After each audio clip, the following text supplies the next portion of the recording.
How to use Grok 3 for free. Let's get started. First, launch your preferred browser. Now in the search box, type in Grok 3 and then search for it. With that, different website links will appear.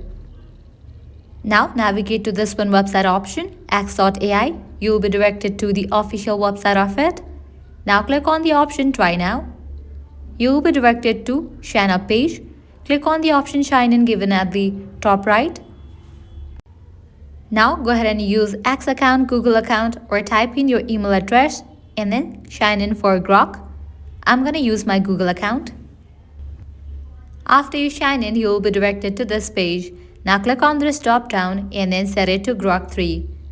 You have just enabled Grok 3.